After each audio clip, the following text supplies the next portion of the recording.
Outra pergunta. Pastor, se existe espírito de pobreza, como que é o espírito de riqueza? Exemplo. Na verdade, o espírito de riqueza é o espírito de Cristo. É a mente de Cristo. Amém? Né? Na verdade, algumas pessoas falam espírito de pobreza. Na verdade, é uma mentalidade de pobreza. Qual que é o contrário da mentalidade de pobreza? Mentalidade de riqueza ou mentalidade de nobreza. Qual que é a mentalidade de nobreza? É a mentalidade de Cristo. Ah, mas Cristo era pobre. Meu irmão, se ele nasceu pobre na manjedoura, deixa eu te falar, a história dele mudou rapidinho. Porque quando os 3 reis magos chegaram lá, eles trouxeram a riqueza para ele. A família de Jesus era pobre, ficou rica a partir do dia que ele chegou. Deixa eu te falar, a túnica de Jesus era de marca, irmãos. Os soldados não quiseram rasgar a túnica dele, porque era uma túnica que só rico usava. O Espírito de Cristo é o Espírito da nobreza. Ele sentava tanto com o pobre, ensinava o pobre, mas ele também sabia sentar na mesa dos ricos. Ensinar os ricos. Então, o contrário do espírito da pobreza é o Espírito de Cristo. É o Espírito da nobreza. Isso aqui é outra pregação também, irmãos. Ó. Mentalidade judaica. Você não conhece nenhum judeu pobre. Pode pesquisar, você não vai achar. Você não vai achar. Como eu posso cooperar na prática com o Espírito Santo para desconstruir a mentalidade do mundo? Você vai ter que se expor a um ambiente. Se você quer combater a mentalidade do mundo, você vai ter que se expor ao ambiente de Cristo. Se você só vive num ambiente mundano, você vai estar exposto àquele ambiente vai influenciar você.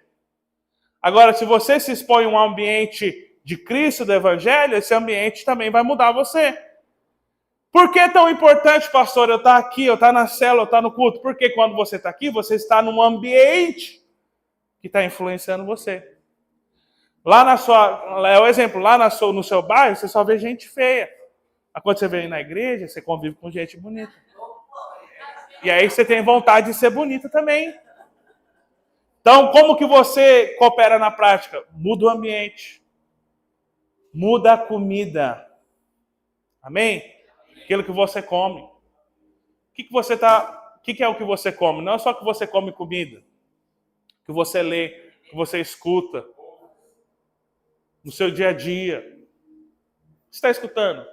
Em vez de ouvir uma palavra, em vez de ouvir um podcast que vai ensinar você, você está ouvindo funk, você está ouvindo outra coisa que está ensinando você, na verdade, uma mentalidade errada. Está entendendo? Então, aí você tem que se expor ao ambiente, você tem que se expor à comida correta. E você precisa se desafiar a mudar. Amém? Não se intimidar, mas se desafiar a mudar. Como buscar melhorar sem ser ingrato com a realidade que temos? Como discernir o tempo de ousar? Meu irmão, o tempo de ousar é todo tempo. Mas a ousadia tem que ser na medida da sua fé. Ousadia e prudência. Então, assim, você tem ousado agora? Você quer ter um carro. Mas o que adianta você quer ter um carro se você não tem carteira? Então, primeiro seja ousado para você tirar a sua carteira. Quanto você precisa para você tirar a sua carteira? Você já botou na conta? Você vai conseguir pagar? Quanto você vai pagar? Alguém vai te ajudar? Você vai atrás? Certo? Como não ser ingrato com a realidade que temos? Você tem que agradecer a Deus por tudo aquilo que te deu. Você tem que entender que esse contexto, Deus permitiu que você esteja ali, mas não para você se acomodar, para que você aprenda, para que você cresça, para que você rompa, porque às vezes a dificuldade que você está tendo, na verdade, para você é uma bênção, porque essa dificuldade está incomodando você para mudar. Amém?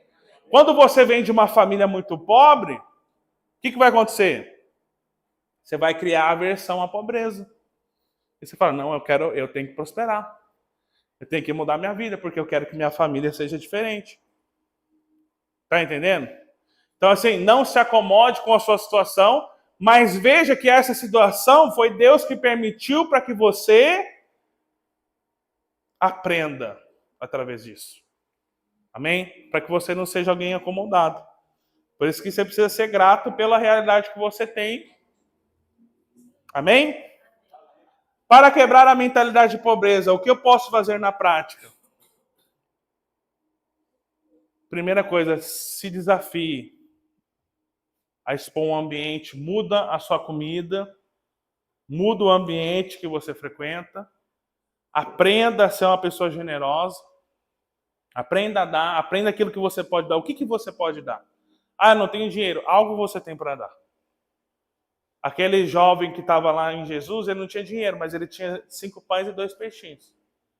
E dos 5 pães e 2 peixinhos que ele tinha, e ele foi generoso, o que aconteceu? Uma grande multiplicação. Você não tem dinheiro, mas você tem outra coisa.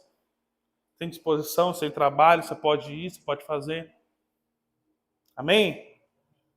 Então isso de forma prática vai tirar você desse ambiente, desse espírito de pobreza. Amém?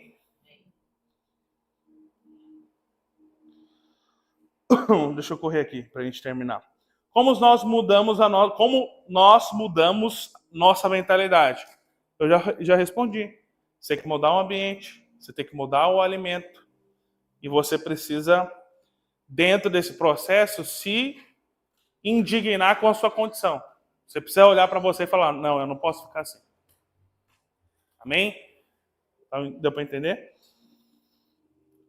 Como conciliar sonho e chamado? Olha, isso aqui é um desafio, né? Você tem que entender que muitas vezes sonhos são questões naturais. Chamado é algo espiritual. Sonhos muitas vezes podem ser naturais. Agora você precisa entender que o chamado sempre é a prioridade. Sempre. A sua vocação sempre vai ser prioridade. Para mim é prioridade. Eu não sou uma pessoa que tem muitos sonhos naturais. Vamos supor que eu fosse, eu tenho o sonho de ter uma Ferrari. Só que eu fui chamado para ser pastor. Mas para eu ter a Ferrari, eu vou ter que deixar o meu chamado de lado para trabalhar em prol da minha Ferrari. Não faz sentido. Chamado sempre é prioridade. Sonho é secundário. Vocação sempre é prioridade. Amém? Como lidar com pessoas que te julgam por ter mentalidade de nobreza? Essa foi boa.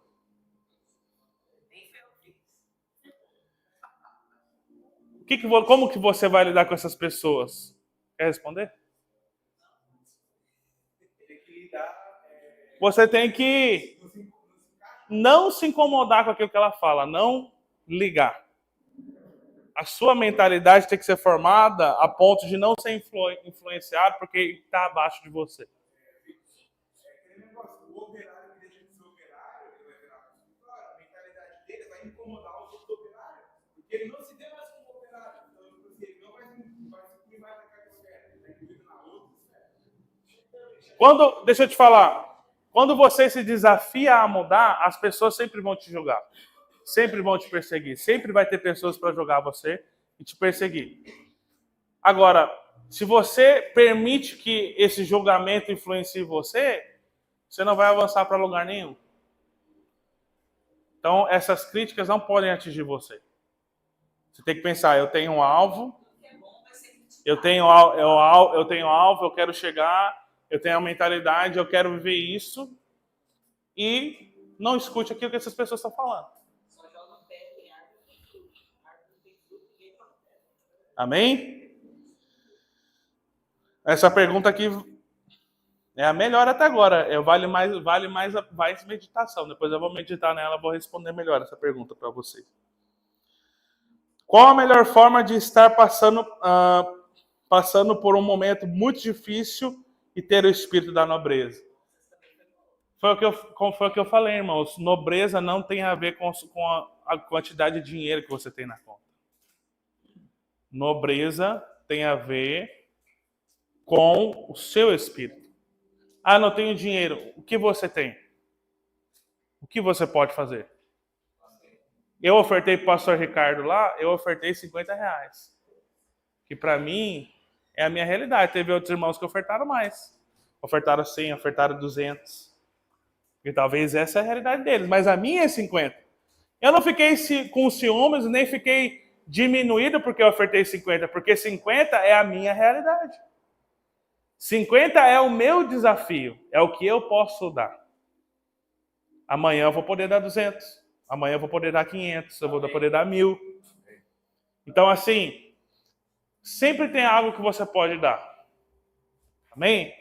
Então, assim, no tempo difícil, você sempre vai poder fazer algo. Sempre vai poder ser generoso. Falar de um exemplo, eu lembrei do pastor Miquel. Ele já passou por vários tempos difíceis, mas quem olhava para ele, para a esposa dele, ninguém falava que estava passando por dificuldade. Não dava para perceber, porque eles não andavam como coitado. Sim. Eles só olhavam para ele e achavam assim, nossa, pastor Miquel. Toda vez a gente ficava brincando que tinha cara de rico, né? Pastor, você cara de rico. Vocês vão conhecer ele, irmão. Ele tem cara de rico. Ele não é rico ainda, mas ele tem cara de rico. A família dele tem cara de rico. Agora, eles passaram por uma condição muito difícil. Mas eu te falar, no meio da dificuldade dele, que eu estava passando por mais dificuldade ainda, ele foi uma das pessoas que mais me ajudou. Sem ter. Sem ter. Então, assim, o que é isso? Mentalidade de nobreza. Generoso. Amém? Não transparecer para as outras pessoas, não é preciso fazer de vítima, né? É. A mentalidade... Exatamente. Você tem que ser humilde muitas vezes para pedir ajuda. Mas você não... Que isso serve para outras pessoas. Você não precisa ficar transparecendo a sua vida, o que você está passando para os outros. Não precisa. Fale com as pessoas certas, exponha as pessoas certas, converse com as pessoas certas. Por quê? Porque as pessoas vão julgar você.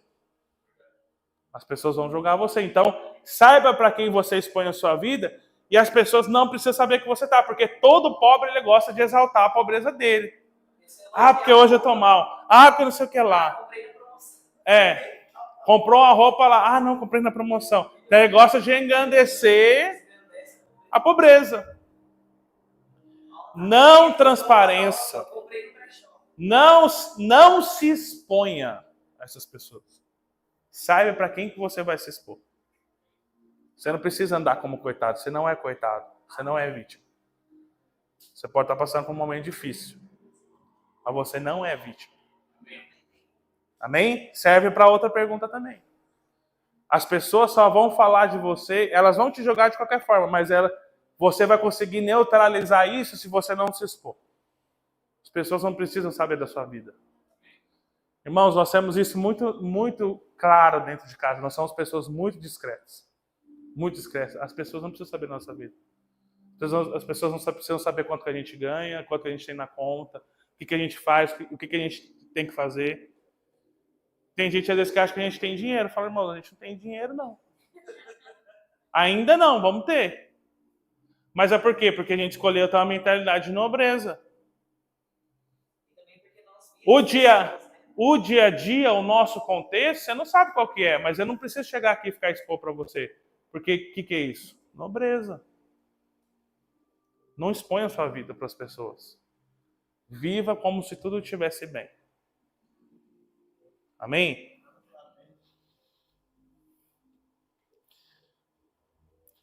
Se manter na frequência da pobreza e dos operários é algo penoso.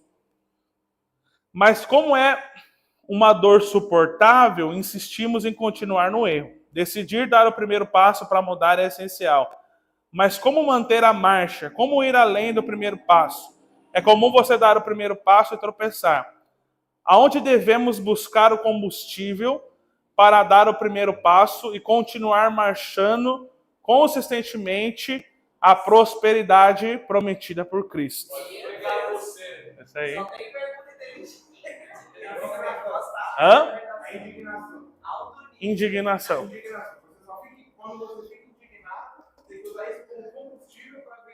Deixa eu te falar, meu irmão. Você só vai conseguir algo se você quiser muito. Isso. E você tem que querer tanto, a sua vontade tem que ser tão forte que nada vai fazer você parar. Eu vou te falar, irmãos, por conta da minha personalidade mesmo, eu sou uma pessoa que quando eu defino algo, eu vou até o final.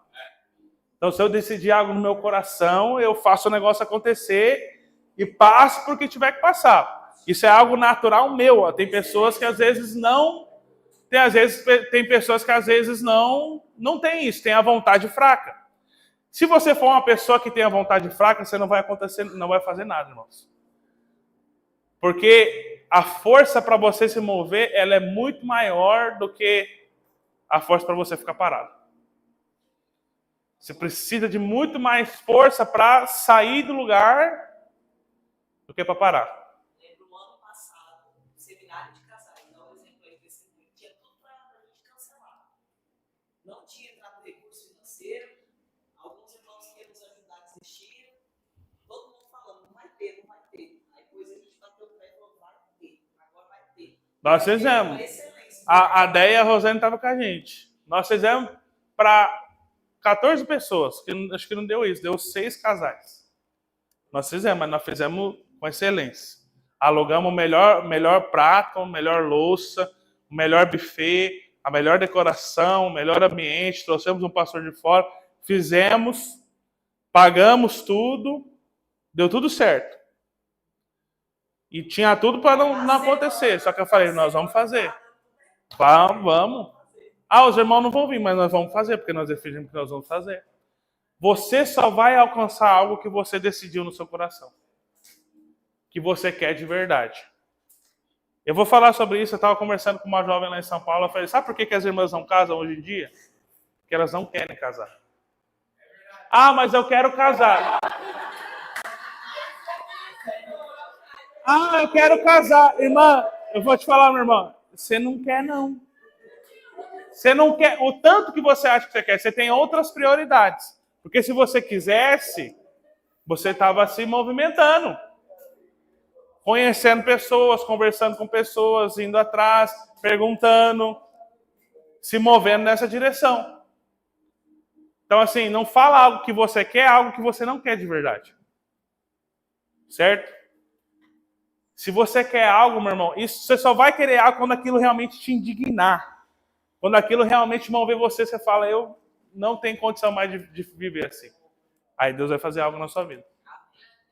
Aí você vai se mover e não vai parar. É difícil. A força que te puxa para trás é grande. Você tem que fazer muita força para caminhar. Mas você tem que dar o primeiro passo, dar o segundo. O desafio depois vai ser maior. Você vai passar pelas mesmas restrições. Mas você precisa querer. Você precisa não aceitar. Eu não me conformo mais em viver desse jeito. Irmãos, em casa nós decidimos, nós não nos conformamos mais em viver na pobreza.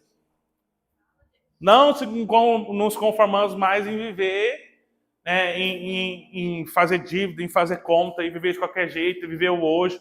Nós queremos quitar todas as nossas contas, juntar o nosso dinheiro, fazer tudo que a gente tem que fazer. Esse ano, irmãos, assim, engraçado, foi só a gente decidir no coração e as coisas começaram a acontecer. Eu já fui para São Paulo 2 vezes esse ano, 3 vezes esse ano, levei os irmãos. Nós já fomos para Goiânia, em setembro eu vou para Goiânia de novo, em dezembro eu vou para Goiânia de novo. Por quê? Porque eu decidi no meu coração. Eu vou mudar, eu não vou mais me restringir de fazer o que eu tenho que fazer, eu não vou mais viver debaixo do espírito de pobreza, a minha vida vai mudar. Você precisa decidir também. Amém? Como manter uma mentalidade de riqueza quando todas as circunstâncias apontam o oposto? Mesmo você buscando no Senhor e tentando mudar cada vez mais. Irmãos, as circunstâncias sempre serão contrárias. Elas nunca vão ser a favor de você. A sua luta hoje é para pagar 100. Amanhã vai ser para pagar 1.000. Depois vai ser para pagar 10.000. E amanhã vai ser para pagar 1 milhão. Então, assim, as circunstâncias sempre vão ser contrárias. Acostume com isso. É o que eu falei, você precisa querer, você precisa ser mais forte do que as circunstâncias. A sua vontade tem que ser mais forte do que as circunstâncias. Você precisa ter uma mentalidade correta para você parar, avaliar como que você vai sair dessa circunstância. Como que você vai romper isso? Como que você vai transcender esse momento, essa situação? Entende? Mas as circunstâncias sempre vão ser contrárias. Sempre. Nunca vai ter vento favorável, irmãos. Amém? Entenda isso. Você sempre vai estar remando contra a maré.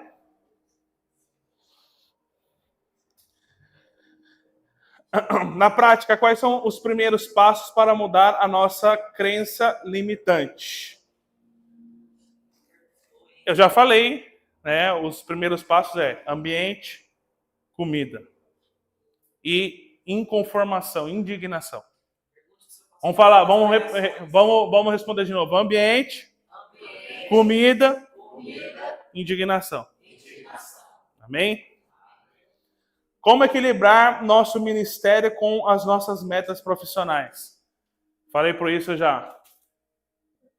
Você equilibra dando 100% em tudo.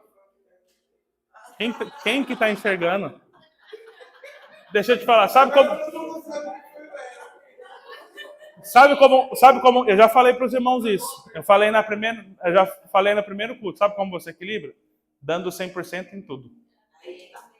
Não existe equilíbrio melhor do que esse. Dá 100%.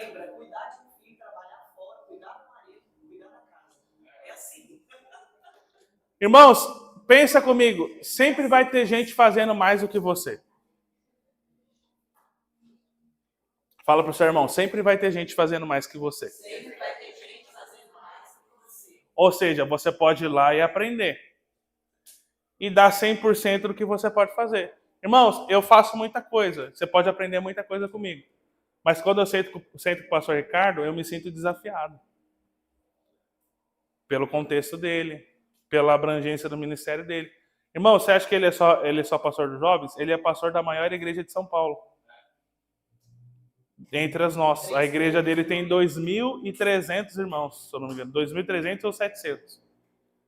São 5 cultos no final de semana.